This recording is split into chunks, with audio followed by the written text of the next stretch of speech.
What's going on, ladies and gentlemen, and welcome to another edition of your Mystro Weekly Roundup.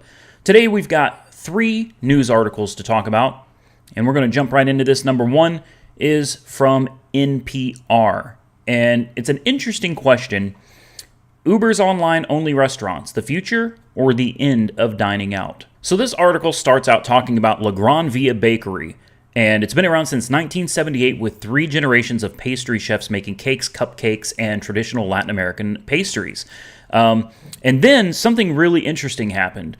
They are part of the Uber Eats platform, and Uber reached out to them and said, hey, we have a large number of customers looking for hamburgers in this area, and they can't find them. So what Uber suggested they do is start up a virtual restaurant where they actually make burgers. Virtual restaurant, meaning they won't sell these burgers to their regular customers. Their customers come in there for the sweets, not for burgers. But they would create this new part of their restaurant specifically for Uber Eats, for delivery, to fulfill a need that customers are not able to get in that particular area. Now, what's interesting about that is, in one sense, yes, that could totally expand their business. It could give them a whole nother revenue stream.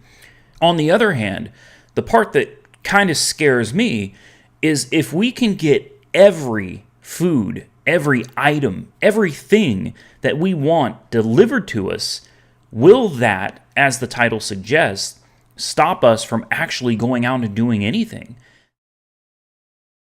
Number 2 on my list is something that was a little bit shocking, but once I read the article, it made a little more sense. This is from Technology Review, and it says, Uber and Lyft are behind a sharp rise in U.S. traffic deaths. Now, it doesn't imply that Uber and Lyft are behind the sharp rise in traffic deaths. It flat out says it. And that caught my attention, so I figured we'd talk about that real quick. The study basically says that since 2011, there has been a 1% rise in fatal traffic accidents, and this study was performed by the University of Chicago at Rice University. Now, how they calculate this is researchers took statistics from the National Highway Traffic Safety Administration. They compared them with the dates Uber and Lyft launch in that specific city. They then checked the accident rates in those cities relative to the vehicle miles traveled. They found that the rate shot up in San Francisco after Uber launched in 2010, and that's a phenomenon that was replicated in other cities that they did this research in. Now, here's the thing.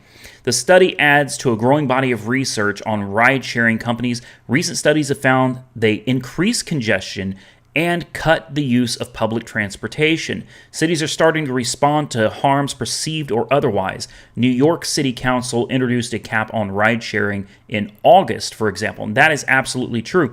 And that's something I don't think I've ever thought about it from that perspective before.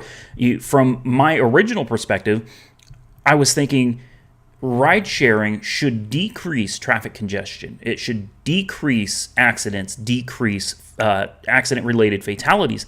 At the same time, if you've got people who no longer want to take public transit because it's just as affordable, as economical to take an Uber or a Lyft, I mean, would you rather stand on a bus with a bunch of people? Or would you rather get in a nice little car and get where you're going without changing buses, without having to go through stops? It makes sense that a lot of people would step away from public transit. Nobody really likes public transit. And they would move towards Uber and Lyft. So more demand means there's going to be a need for more suppliers of vehicles to give the rides. So you're going to have more cars actually on the road. A lot of people that may have otherwise been sitting at home, filling out applications or something online, trying to find a job, they are now out on the streets driving. So it makes total sense to me. And it gave me a whole new perspective to look at ride sharing and how it's affecting our transportation industry. So number 3 on my list is very similar to what we were just talking about in number 2. This is from the Washington Post, and it's called Gridlock. 24/7 Uber and Lyft pickup zones are coming to D.C. Yeah, pick up and drop off zones. The district is designated curbside space for ride-hailing services such as Uber and Lyft at various locations across the city. It's an effort to reduce the number of vehicles that stop to pick up and drop off passengers in bike lanes, crosswalks, and travel lanes.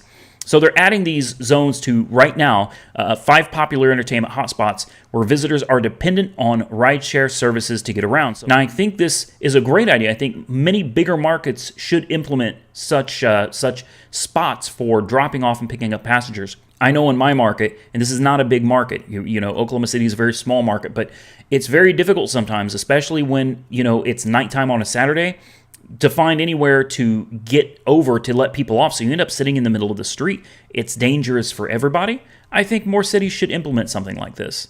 Now, last on my list is not a news article. It's something that I just wanted to briefly discuss with you guys. I've had a lot of people ask me, what do I do if a passenger cancels in the middle of a trip? Now, a lot of drivers don't know that passengers can actually cancel in the middle of a trip. So what do? A lot of people think you pull over and you dump them out on the side of the road. I want to stress that is not the right solution. Please don't ever do that.